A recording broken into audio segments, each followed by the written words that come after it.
The hardest part about being called a failure is not hearing the words. It is living long enough to watch the people you love believe them. The receptionist smiled politely as she handed the woman a visitor badge.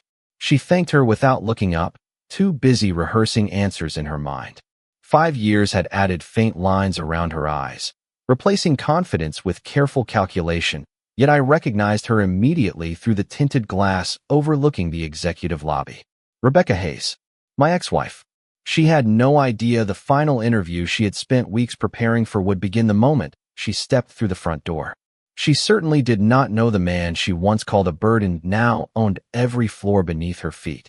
I stood behind the one-way glass with a cup of black coffee growing cold in my hand. Outside, employees hurried across polished marble floors. Elevator doors opened and closed with quiet precision, and sunlight spilled through 30-foot windows overlooking downtown Dallas. Everything looked calm. Everything looked successful. But success has a strange way of carrying old ghosts into brand-new buildings. Mine had just walked through the lobby wearing a navy business suit and carrying a leather portfolio that looked more expensive than anything we ever owned during our marriage. She paused beneath the company logo, Carter Meridian Group, reading the letters with the same hopeful expression I used to wear whenever I believed tomorrow would finally be better than yesterday. The irony almost made me smile. Almost. 5 years earlier, there had been no polished marble, no skyline office, no executive assistants waiting outside my conference room. There had only been a small rental house on the edge of Dallas, faded white paint peeling beneath the Texas sun, a leaking kitchen faucet I kept promising to repair, and bills stacked neatly beside a coffee maker that had survived longer than our marriage. Back then my mornings smelled like engine oil, burnt coffee, and determination. I left before sunrise every day, chasing contracts nobody else wanted, believing that enough honest work could eventually build the future Rebecca dreamed about. I believed effort solved everything. Life eventually teaches some men that effort and timing are not always friends.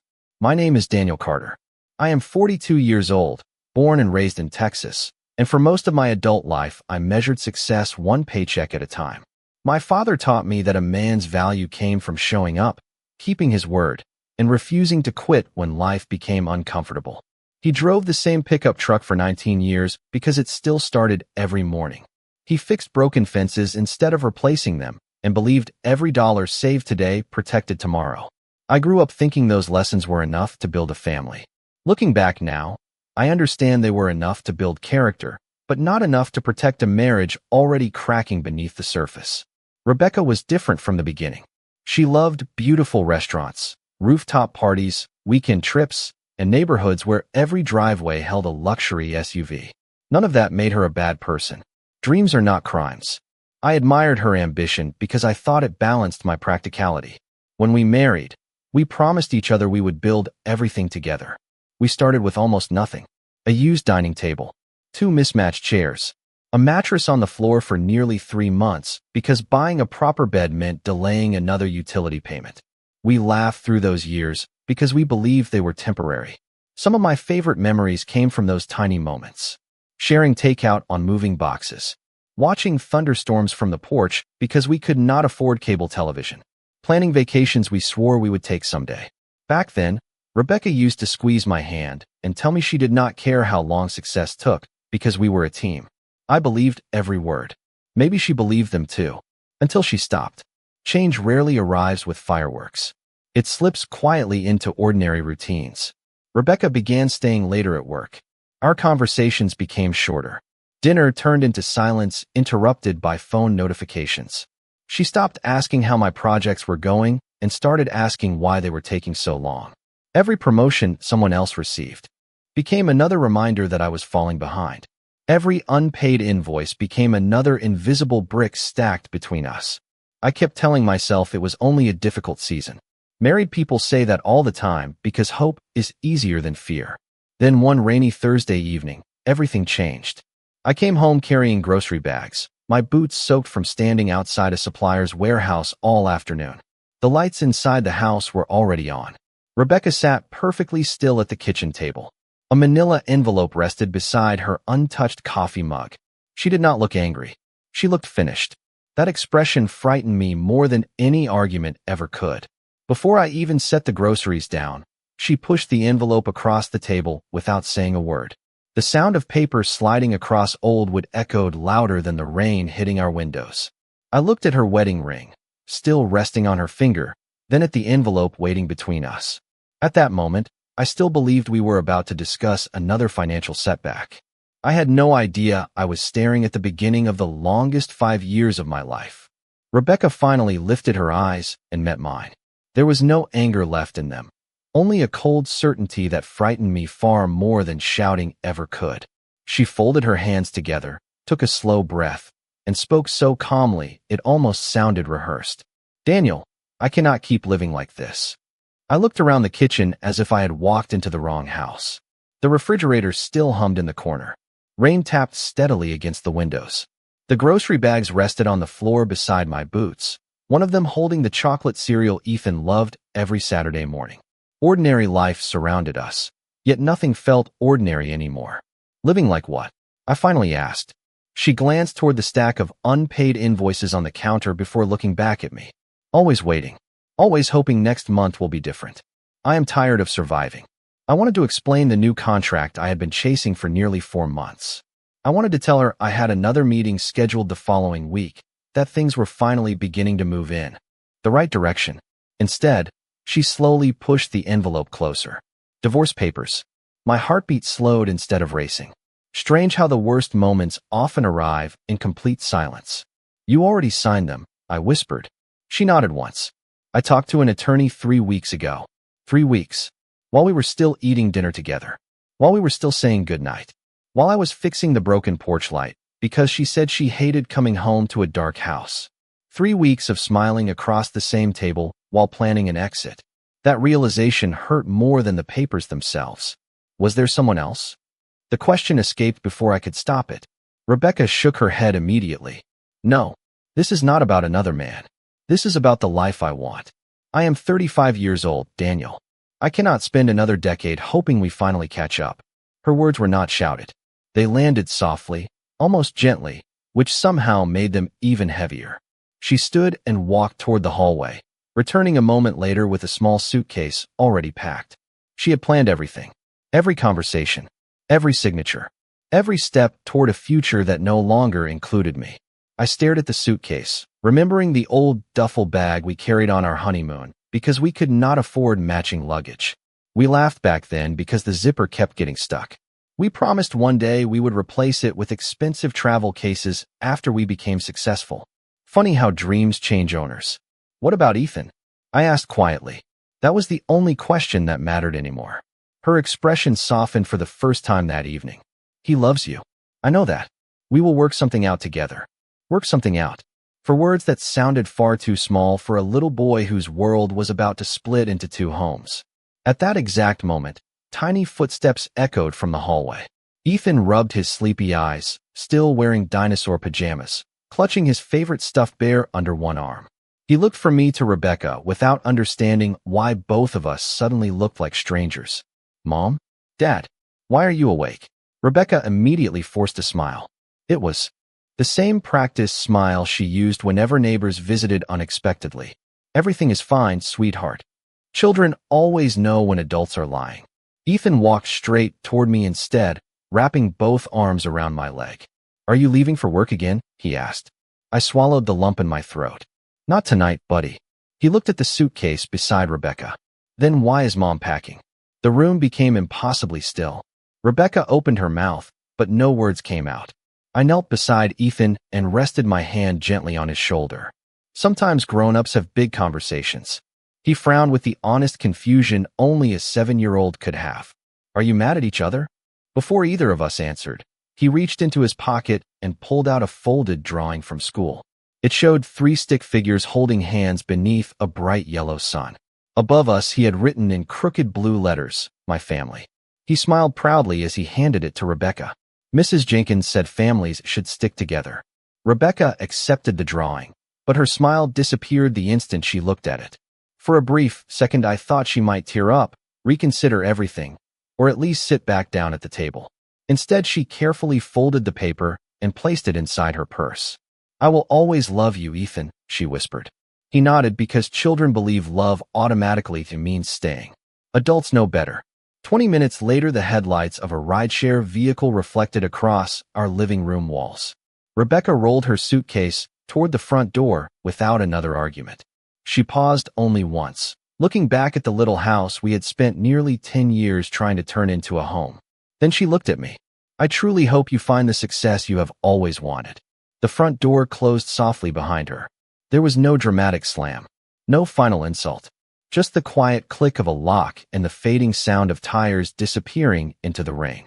Ethan climbed into my lap without saying a word.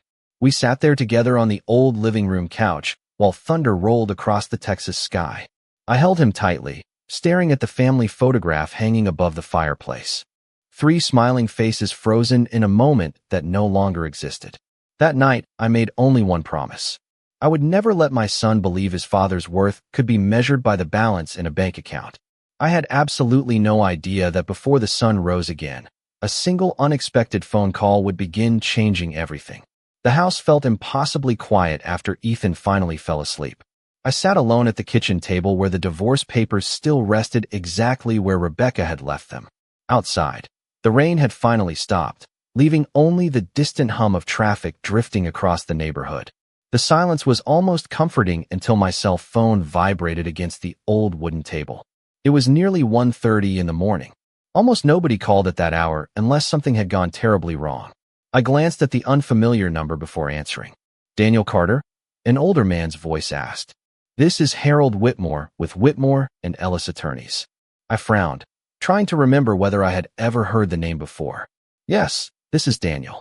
There was a brief pause before he continued. I apologize for calling so late. We have been trying to reach you for several weeks. We finally confirmed this number through an old employment record. I leaned back slowly. What is this regarding? It concerns your uncle, Thomas Carter. I closed my eyes for a second.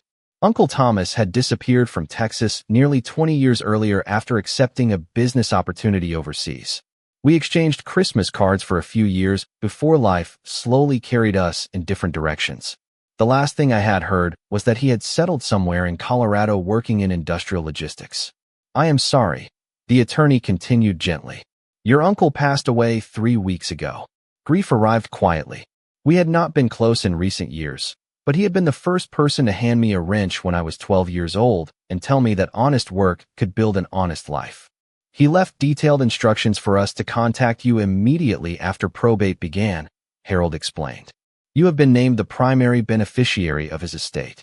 I stared at the family photograph still hanging above the fireplace. 24 hours earlier, I believed my entire future had collapsed.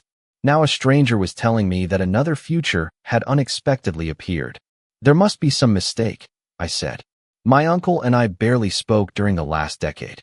Harold answered with quiet confidence. According to the documents, there was no mistake. He followed your career from a distance and believed you possessed the character necessary to continue what he built. Character. Nobody had used that word to describe me in a very long time. We scheduled a meeting for the following morning before ending the call. I barely slept. Every few minutes, I found myself staring at the ceiling wondering whether exhaustion had created the entire conversation inside my imagination. At 6:30, Ethan wandered into the kitchen rubbing his eyes. He climbed onto his usual chair and looked around the room. Is Mom coming back today? Children ask questions with remarkable honesty. I poured him a glass of orange juice before kneeling beside him. Mom loves you very much, buddy, but she is going to live somewhere else for a while. He looked down at the cereal bowl between his hands. Did I do something wrong? Those 6 words hurt more than the divorce papers ever could. I immediately wrapped my arm around his shoulders. No, never think that. None of this is your fault. Sometimes adults make decisions that children cannot understand, but you are the best thing that ever happened to both of us. He nodded slowly without saying another word. After dropping him off at school, I drove across downtown Dallas toward an office building that overlooked the Trinity River. Whitmore and Ellis occupied the top 2 floors. The receptionist greeted me warmly before leading me into a conference room where Harold Whitmore stood waiting beside several thick binders and a sealed envelope. He looked to be in his late 60s with silver hair and kind eyes that reminded me of every history teacher I had ever trusted. We shook hands before sitting down. Without wasting time, he slid the envelope toward me. Your uncle wrote this letter 18 months before his passing. He said he wanted you to read it before reviewing any financial documents. My hands trembled slightly as I unfolded the pages. Daniel, if you are reading this, it means life finally caught up with me. I know you probably believe I forgot about you. I never did. I watched quietly because I wanted to know what kind of man you would become without anyone handing you shortcuts. I saw the jobs you accepted. I saw the business proposals that failed. I saw you keep showing up anyway. Money can be inherited. Character cannot. If you still possess the determination I remember, everything I built deserves to become yours. I lowered the letter and looked toward Harold, unable to speak. He offered a sympathetic smile before opening the first binder. Your uncle founded a regional logistics company nearly 30 years ago, he explained. He never sold it. Instead, he expanded it steadily across multiple states. Charts, balance sheets, warehouse locations, transportation fleets, and acquisition reports covered the table. The numbers were far larger than anything I had ever imagined managing. Harold finally turned the final page toward me. As of last quarter, the estimated value of the company exceeds $180 million. For several long seconds, I simply stared at the figure without blinking. Yesterday, I had been wondering how to pay next month's mortgage. Today I was looking at a future so different that it almost frightened me. I had absolutely no idea that accepting this inheritance would eventually place Rebecca back into my life in the most unexpected way imaginable. The number on the final page refused to feel real no matter how many times I read it. $180 million. Most people would probably imagine excitement, but what I felt first was responsibility. My uncle had not left me a winning lottery ticket. He had left thousands of employees whose mortgages, retirement plans, and families depended on decisions made every single day. Harold seemed to recognize the weight settling across my face. Your uncle expected this reaction, he said quietly. That is one reason he chose you. I leaned back in the leather chair and looked through. The floor-to-ceiling windows overlooking downtown Dallas. Cars moved steadily through morning traffic, while people hurried along sidewalks carrying coffee cups and briefcases. The city looked exactly the same as it had yesterday. Only my life had changed.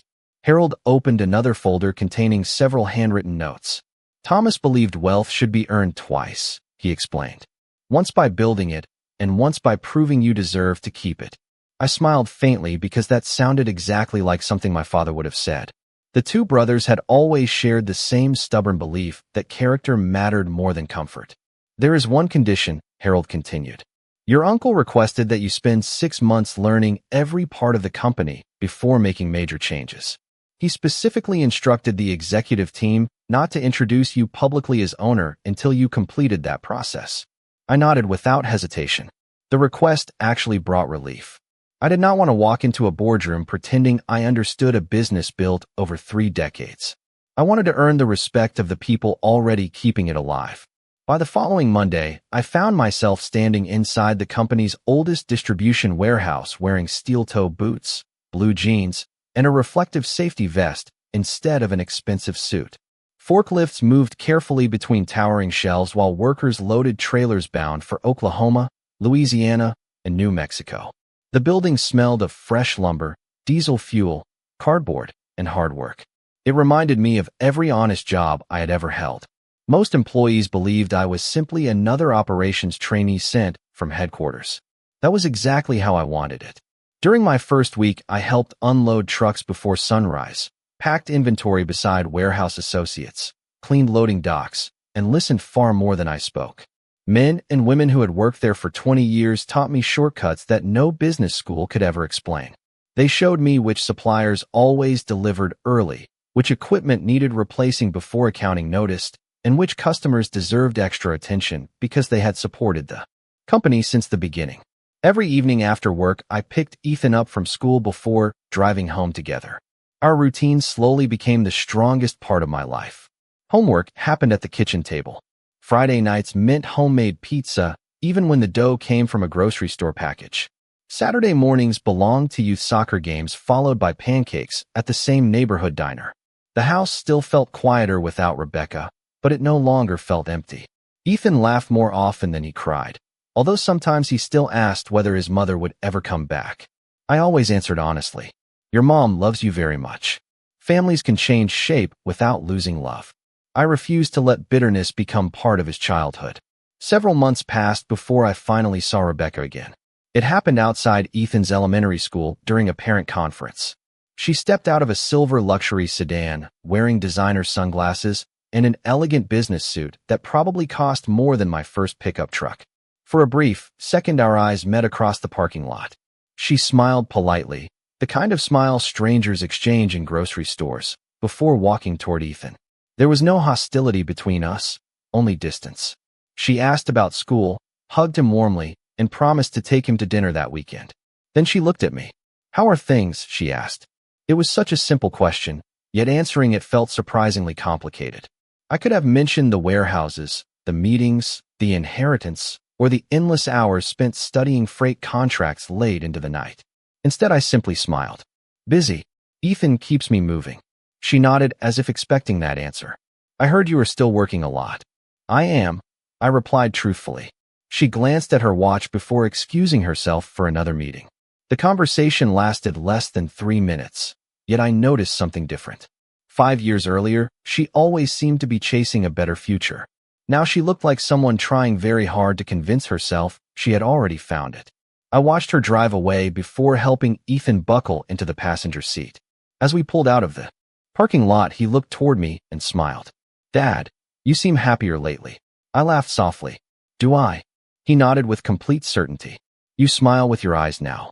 Children notice changes adults often miss. That evening, after Ethan went to bed, I stood alone on the back porch watching the Texas sunset paint the sky deep shades of orange and gold. Success was still far away, and every day brought another lesson I needed to learn. But for the first time in years, I no longer felt like a man running from failure. I felt like someone quietly building a future one honest decision at a time, never imagining that 5 years later the very woman who once walked away would unknowingly step into the headquarters of the company I was preparing to lead. 5 years do not change a man's character overnight. They reveal the character that was already there. That lesson became clearer with every sunrise. I spent the first year learning every corner of the company before anyone outside the executive board knew who I really was. Warehouse supervisors taught me how weather delays could disrupt an entire week's schedule. Veteran drivers explained why loyalty mattered more than the lowest shipping rate. Account managers introduced me to customers who had trusted the company for decades because a handshake still meant something. Every evening, I returned home with sore feet, stacks of notes, and a growing respect for the people who kept everything moving while executives sat inside conference rooms discussing numbers on presentation screens. By the beginning of my second year, I finally understood why my uncle had refused to hand me the title immediately. Ownership without understanding creates arrogance. Leadership begins by listening. The board officially introduced me as the new chief executive officer during a quarterly meeting attended by department directors from across the country. Some looked surprised because they expected someone older. Others seemed uncertain because they knew almost nothing about me. I stood before them wearing a simple navy suit and the same watch my father had worn for nearly 20 years. "I am not here to change everything," I told them. "I am here to protect what already works and improve what is not. Every person in this company deserves respect because every paycheck earned here supports a family somewhere." The room remained silent for a moment before the first applause began. It was not thunderous. It did not need to be. Respect earned quietly lasts longer than applause demanded loudly. The following years became a blur of early flights, late meetings, warehouse visits, supplier negotiations, and careful expansion. We modernized outdated facilities without laying off loyal employees.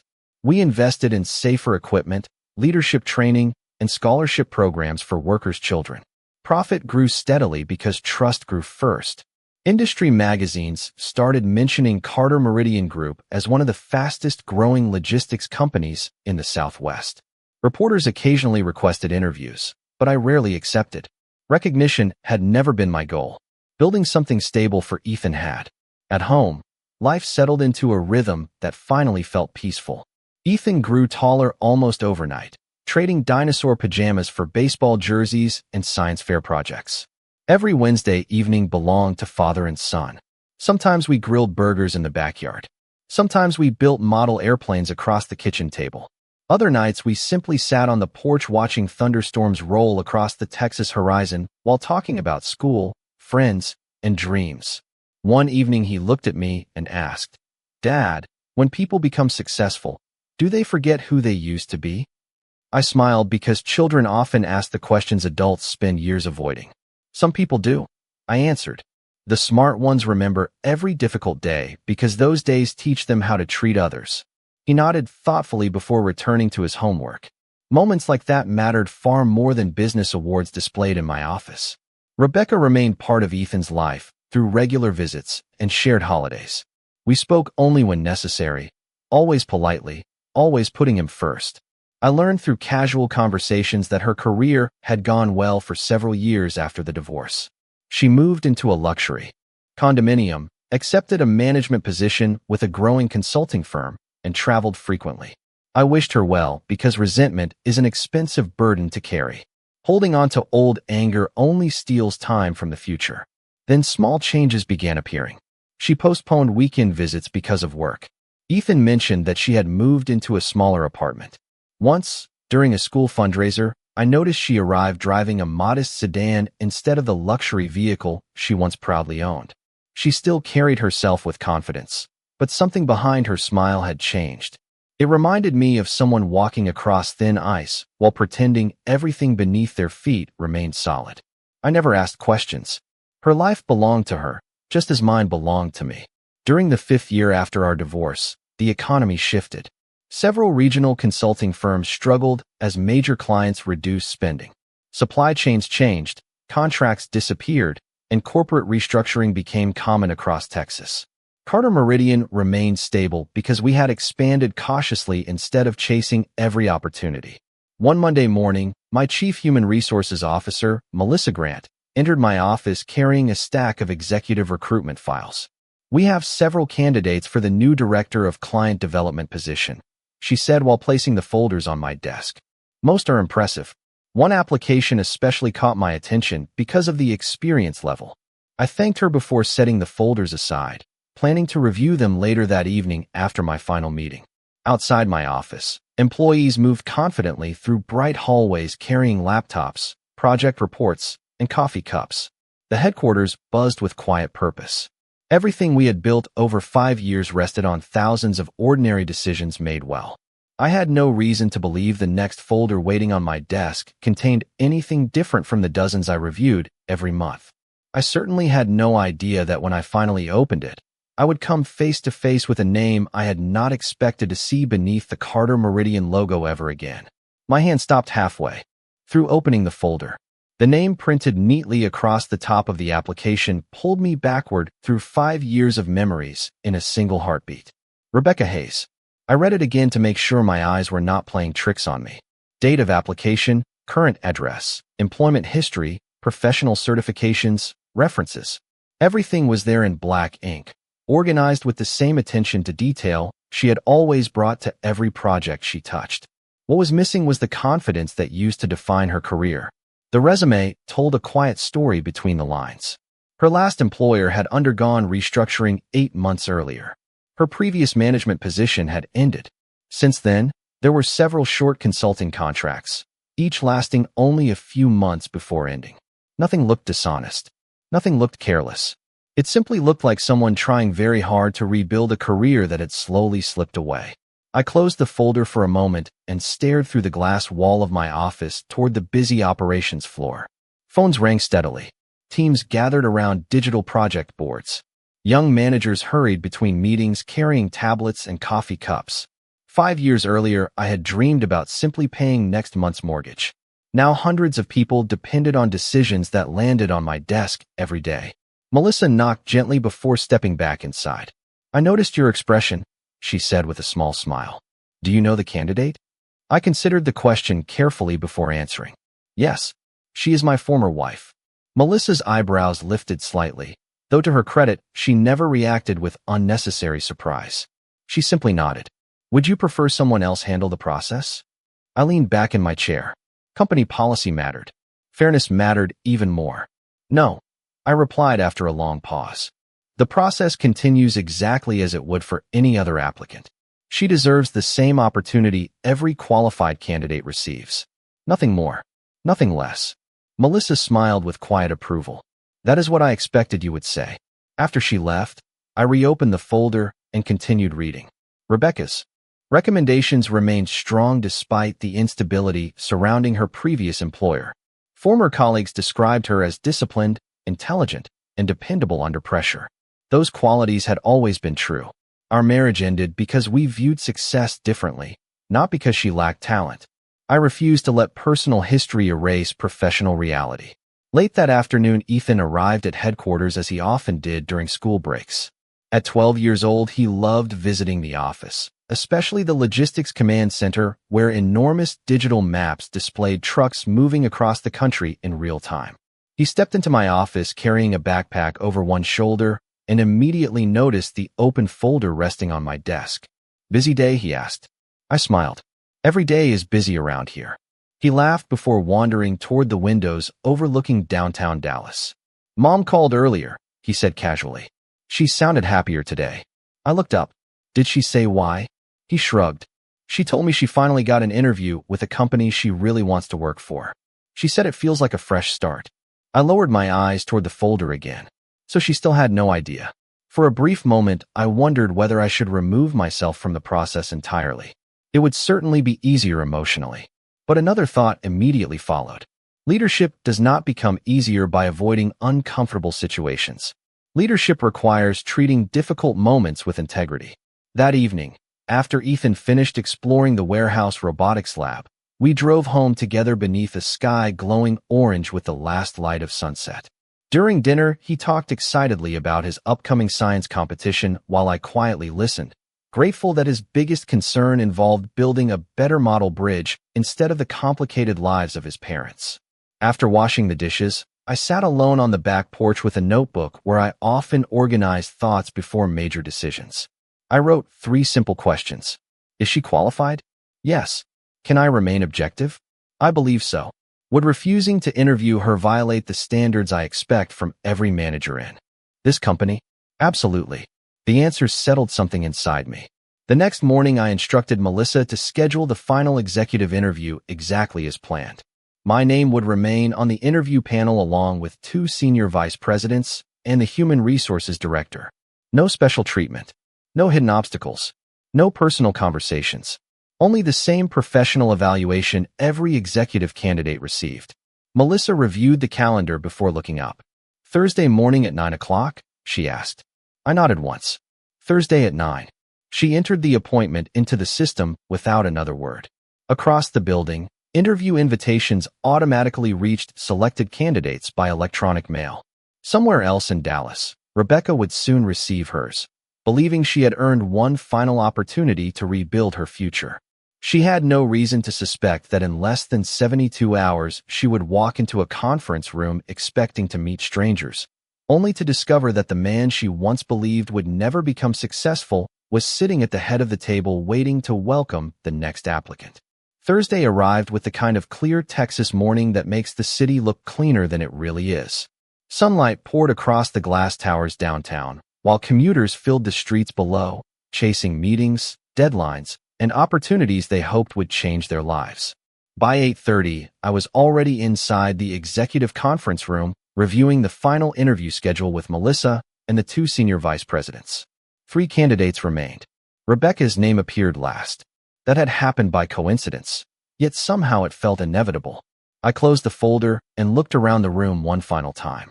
The polished walnut table reflected the morning light.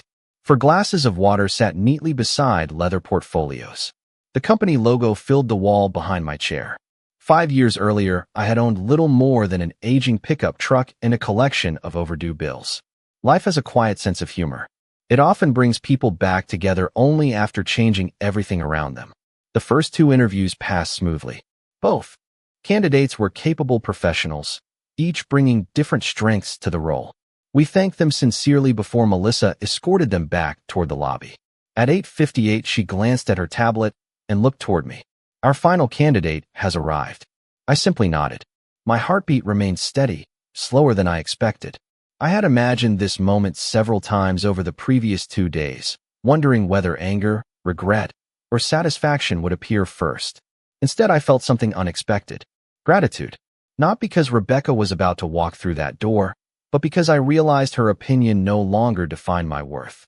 5 years earlier, I needed her approval to believe I was enough. I did not need it anymore. A soft knock echoed through the conference room. Melissa opened the door with her usual professional smile. Ms. Rebecca Hayes, thank you for joining us. Rebecca stepped inside carrying a slim leather portfolio and wearing a charcoal gray business suit that reflected quiet professionalism rather than luxury. She smiled politely toward the interview panel before her eyes reached the center chair. Time seemed to stop. Her expression froze completely. The practiced confidence she had carried through the doorway disappeared in less than a second.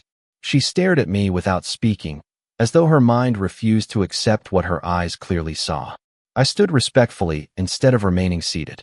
Good morning, Rebecca, I said calmly. Please have a seat.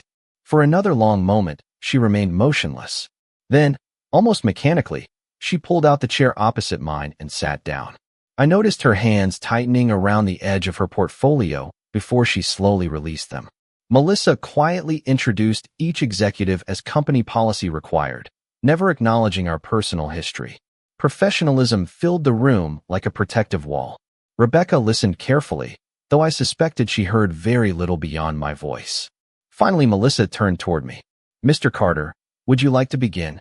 I smiled politely. Certainly. I opened Rebecca's application exactly as I would for any candidate. Thank you for coming in today. Your experience in client development and strategic partnerships is impressive. We appreciate the time you have invested in meeting with us. She swallowed gently before answering.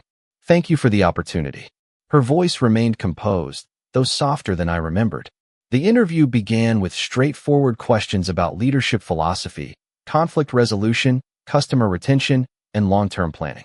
Rebecca answered thoughtfully, drawing from years of management experience. I found myself genuinely impressed by several of her ideas regarding relationship building with corporate clients. The other executives exchanged approving notes more than once. She had clearly prepared thoroughly. Nearly 40 minutes passed before one of the vice presidents asked about the employment gap following her previous company restructuring. Rebecca paused briefly before answering with complete honesty. Losing that position forced me to reevaluate how I measured success. Earlier in my career, I focused too heavily on titles and rapid advancement. Over the last year, I have learned that stability, teamwork, and integrity matter much more than chasing impressive job descriptions. That lesson was expensive, but valuable. Her words lingered quietly around the room. I could not help wondering whether she realized how closely they echoed lessons I had spent years learning myself. When the formal questions ended, Melissa looked toward me once more. Any final questions? She asked. I closed the folder slowly. Just one. Rebecca lifted her eyes to meet mine for the first time since entering the room. The years between us seemed to disappear without either of us mentioning them. Imagine you are leading a team through a difficult season, I said evenly. Results are disappointing, resources are limited, and success is far from guaranteed. What quality would you value most in the people beside you? Rebecca remained silent for several seconds. Her eyes lowered briefly before returning to mine. When she finally answered, her voice carried a quiet sincerity I had never heard before. Someone who refuses to quit when circumstances become difficult, she said. Because opportunities change. Markets change. Money changes. Character usually does not. No one in the room spoke after that. Outside the conference room, employees continued moving through another ordinary workday, completely unaware that a conversation about leadership had quietly become something much deeper between two people whose lives had once moved in the same direction before taking entirely different paths. The silence after her answer lasted longer than any speech could have. I closed the folder gently and thanked her for her time. Melissa explained that the executive panel would complete its evaluations before the end of the day and that every finalist would receive a decision within 24 hours. Rebecca nodded professionally, gathered her portfolio, and stood. For a brief second, she looked as though she wanted to say something personal, but the presence of the other executives kept both of us inside the boundaries of professionalism. She thanked everyone individually before walking toward the conference room door. Just before leaving, she turned back and met my eyes again. There was no bitterness in her expression, only disbelief mixed with quiet reflection. Then she disappeared into the hallway. The door closed softly behind her. None of us spoke for several moments. Finally, Melissa looked around the table. "Well," she said, breaking the silence, "that was certainly one of the strongest interviews we have conducted this year." One vice president agreed immediately. "She understands client relationships better than most candidates we have seen." The other executive nodded while reviewing his notes. "Excellent communication skills. Honest answers. Good strategic thinking." Melissa turned toward me. "Your assessment?" I looked down at the evaluation form in front of me. Every category required numerical scores supported by written comments. Leadership, professional knowledge, judgment, communication, integrity, team compatibility. I completed every section exactly as I had for the previous candidates. No higher, no lower. When I finished, I slid the form across the table. Melissa reviewed it quietly before looking back at me with a small smile. "Completely objective," she said. "Exactly what I expected." The committee compared every candidate using the same standards. Experience mattered. Vision mattered. Cultural fit mattered even more. After nearly an hour of discussion, a unanimous decision was finally reached. Rebecca ranked second overall. The top candidate possessed slightly stronger industry experience leading national expansion projects, making the final recommendation surprisingly straightforward. Merit, not history, determined the outcome. That mattered to me more than anyone else in the room could fully understand. Later that afternoon, Melissa knocked on my office door, carrying the final approval documents. "Would you like me to make the calls?" she asked. I looked at the paperwork before answering. "I will call the successful candidate personally. As for Rebecca, I would prefer to speak with her myself." Melissa hesitated only briefly before nodding. "Understood." An hour later, I dialed the number listed on her application. She answered after the second ring. "Rebecca Hayes speaking." "Hello, Rebecca. This is Daniel." There was a short silence before she replied. "I thought it might be you." Her voice sounded calm, though noticeably tired. "Thank you again for coming in today," I began. "The panel completed its evaluation this afternoon." She took a slow breath on the other end of the line. "I understand. You were one of the strongest candidates we interviewed. Unfortunately, another applicant had more direct experience with the national expansion initiatives this position requires. The committee selected that candidate unanimously." I let the words settle naturally without rushing to fill the silence. Finally, she spoke. "I appreciate your honesty." There was no accusation, no anger, only disappointment carried with quiet dignity. "For whatever it is worth," I continued, "every evaluation was based entirely on qualifications. Nothing else entered the discussion." She gave a soft laugh that sounded more reflective than amused. "I believe you." Another pause followed before she added, "5 years ago, I probably would not have." I looked out the office window toward the Dallas skyline, glowing beneath the afternoon sun. "People change," I said. "Sometimes they do," she answered gently. "Sometimes they finally become who they were supposed to be." Neither of us mentioned the divorce. Neither of us mentioned money. Those subjects no longer seemed important enough to carry into the conversation. Before ending the call, she thanked me once again for treating her fairly. "Not everyone would have done that," she said quietly. "Maybe," I replied. "But this company only works if fairness means the same thing for everyone." After we hung up, I remained standing by the window for several minutes. I did not feel victorious. I did not feel the satisfaction of revenge that I once imagined would accompany a moment like this. Instead, I felt something far better. Peace. The version of myself sitting in that small rental house 5 years earlier would probably have dreamed about humiliating the woman who walked away. The man I had become no longer needed that kind of victory. Real success had never been watching someone else lose. Real success was building a life where bitterness no longer had a permanent address in my heart. As evening settled across the city, I gathered my briefcase and headed downstairs where Ethan waited in the lobby, finishing his math homework at the reception desk. He looked up with an easy smile the moment he saw me. "Ready to go home, Dad?" he asked. I smiled back without hesitation. "Always." Together we walked out of headquarters into the warm Texas evening, leaving behind another completed workday, completely unaware that one final unexpected conversation was still waiting to change both our futures. The unexpected conversation arrived 3 days later on a quiet Saturday morning while Ethan and I were replacing the old flower beds along the front porch.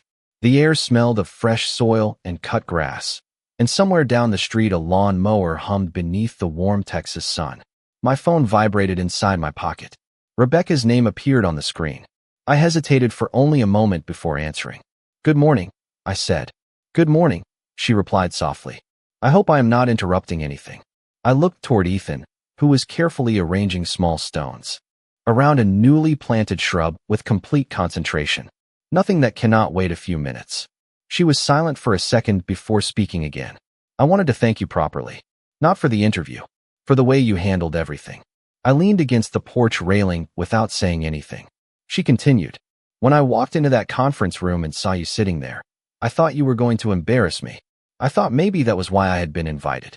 I glanced across the neighborhood where children rode bicycles beneath clear blue skies. "That never crossed my mind," I answered honestly. "I know that now," she said quietly. "Back then I believed success was about proving people wrong. You showed me it is about proving yourself right." Her words carried no self-pity, only reflection. "Daniel, I have spent the last few years replaying many decisions in my head. Losing my job forced me to slow down. Living alone forced me to think. I realized I kept chasing bigger titles, bigger apartments, bigger salaries, believing each one would finally make me feel secure. They never did." I closed my eyes briefly, remembering the woman who once measured tomorrow by promotions and expensive neighborhoods. The voice on the phone sounded different now. Calmer, older, wiser. "I hurt you," she continued. "I cannot change that. I also hurt Ethan more than I admitted to myself at the time.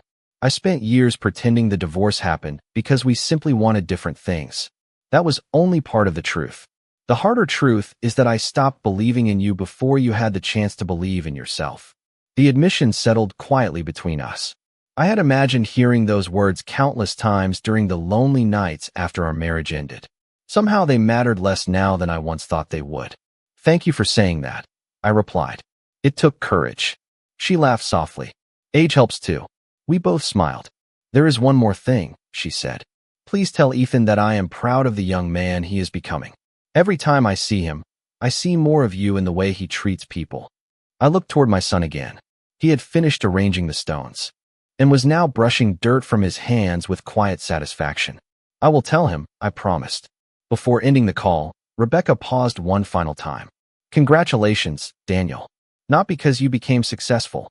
Congratulations because success never changed the man you already were." After we said goodbye, I slipped the phone back into my pocket and returned to the flower bed. Ethan looked up immediately. "Was that Mom?" he asked. "Yes." "Is everything okay?" I smiled and handed him another small plant. "Everything is okay." He nodded, accepted the plant, and carefully lowered it into the fresh soil. "Dad?" he asked a few moments later. "Yes." "Do you think people can become better after making mistakes?" I looked at the rows of newly planted flowers stretching along the porch. "Every healthy garden begins with broken ground. I think everyone has that chance," I answered. "The important part is deciding to grow instead of making excuses." He considered that for a moment before smiling. "I like that."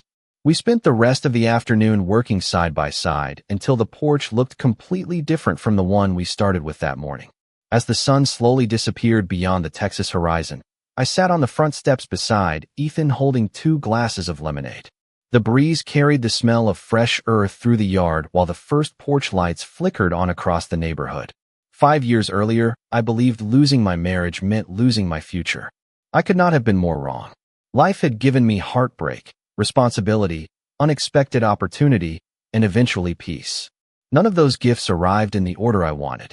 All of them arrived exactly when I needed them. Looking across the yard, I realized the greatest achievement of my life was never the company headquarters downtown, the boardroom overlooking the city, or the balance sheet carrying my name. It was sitting beside my son at the end of an ordinary day, knowing he was growing up believing that a person's true wealth would always be measured by integrity, perseverance, and kindness long before it could ever be measured by money.